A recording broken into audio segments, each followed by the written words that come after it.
Oi, oi! Hoje a gente vai falar sobre como criar histórias que curam, né? Histórias terapêuticas. Histórias terapêuticas para trabalhar com as crianças são histórias que, além de divertir e entreter, elas também ajudam a conhecer as emoções, a trabalhar, a desenvolver essas emoções. As histórias terapêuticas, elas são como um espelho para as crianças. Elas enxergam através dos personagens o que está acontecendo no mundo interno delas. E o diferencial dessas histórias é que elas não dão um conselho direto, né? Ela não diz assim, não bata porque machuca, né? Você não pode fazer isso porque essa é uma linguagem que elas não vão entender, né? Não vai fazer sentido para elas. Porque quando elas sentem determinada emoção, elas só sabem às vezes agir de uma forma. Todo comportamento reflete alguma coisa que aquela criança está sentindo. Todo nosso comportamento reflete o que a gente está sentindo, né? Então, como elas aprenderam a lidar com aquilo, é a forma como elas vão reagir. O que a gente pode fazer é criar histórias mostrando outras formas de lidar com aquilo que elas estão sentindo e que explique o que elas estão sentindo, porque às vezes nem elas não sabem, né? Quando eu falo, por exemplo, quando uma criança tá triste, tem gente que chora, que berra, que esperneia, mas tem gente que fica num cantinho, tem gente que não fala nada. Então vejam bem, às vezes a gente olha uma criança berrando, esperneando e a gente acha que ela está com raiva e ela está triste, né? E elas precisam entender o que elas estão sentindo. Então, a gente pode criar. Vocês lembram da história do leão que ficou com raiva? Que foi na aula anterior? Se você não viu, volte lá e escute essa história. Assim como aquela história do leão que eu criei, a gente pode criar muitas outras. Observando a realidade das crianças que a gente está trabalhando. Vejam coisas que acontecem na sua sala de aula e transforme aquilo em história. E de que forma? Então, primeiro, a gente vai pensar numa estrutura. Essa nossa história tem que ter uma introdução, um desenvolvimento e uma resolução. Essas três partes.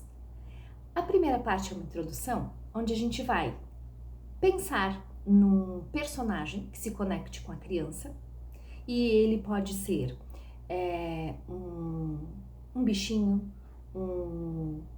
algum objeto, pode ser um ser, um príncipe, uma princesa, né? Esse mágico, fantástico, pode ser algo da natureza, enfim.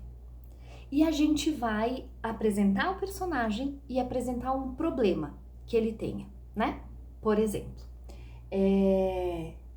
Lila, vou ler aqui um que eu tenho, tá? Lila era uma pequena estrela que tinha medo de brilhar à noite. Ela pensava que se brilhasse muito forte, as outras estrelas poderiam rir dela. Então, nós temos um personagem e um problema. Esta é a introdução. A parte do desenvolvimento, o que a gente vai fazer? A gente vai explorar esse conflito e essas emoções. E a gente pode, inclusive, nessa parte, introduzir, trazer aliados, pessoas, algo que possa ajudar aquele personagem a trabalhar aquele conflito. Então, continuando a nossa história da estrela, por exemplo, um dia, Lila encontrou a lua, que lhe disse: cada estrela tem um brilho único. O céu precisa de você.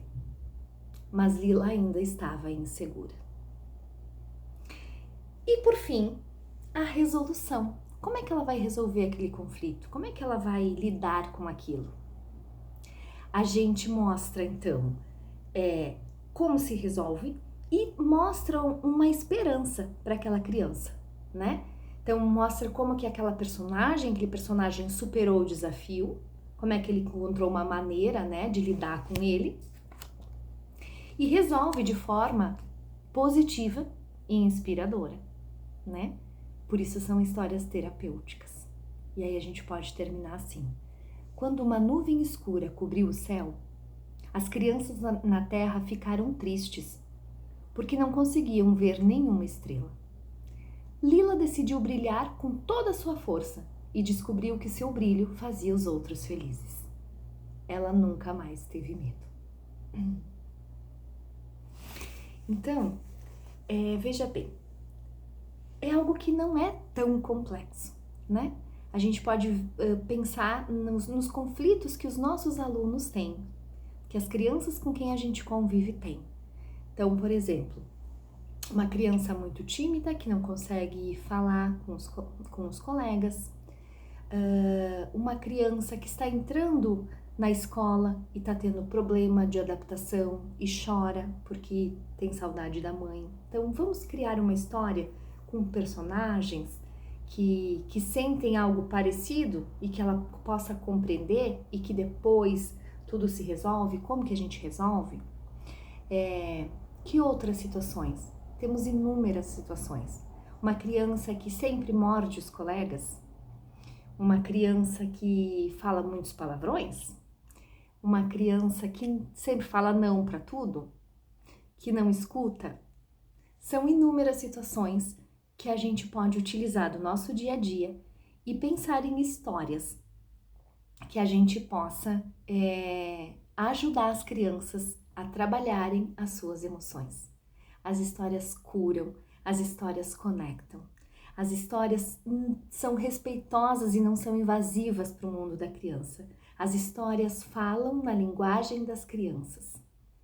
E contar histórias para as crianças faz com que elas criem um vínculo muito forte e uma confiança nos educadores, nas profs, nas pessoas que estão próximas a elas. Então, observe os seus alunos, pensem nas situações, criem histórias simples. Tem inúmeras histórias lindas nos livros de literatura, mas tem lindas histórias aqui na nossa mente, no nosso coração e prontas no nosso dia a dia, para que a gente possa ajudar as crianças. Eu sou Priscila Weber, arteterapeuta, e ajudo as crianças através das histórias a trabalharem as suas emoções. Se você está gostando dessas aulas, eu tenho um e-book lindo que aprofunda tudo isso, fala um pouquinho mais sobre tudo isso que eu estou conversando com vocês. E ainda tem mais 2 bônus, que o primeiro, então, é o Histórias que Curam, que é o e-book que eu indico a vocês para aprofundar esse tema. E dentro dele tem mais 2 e-books que você ganha como bônus, que é o Guia Prático de Como Criar Personagens que se Conectam com as Crianças. E um e-book com algumas histórias prontinhas para que você possa utilizar na sua sala de aula para criar um ambiente mais tranquilo, mais acolhedor e que trabalhe a educação emocional das crianças. Te espero no próximo vídeo.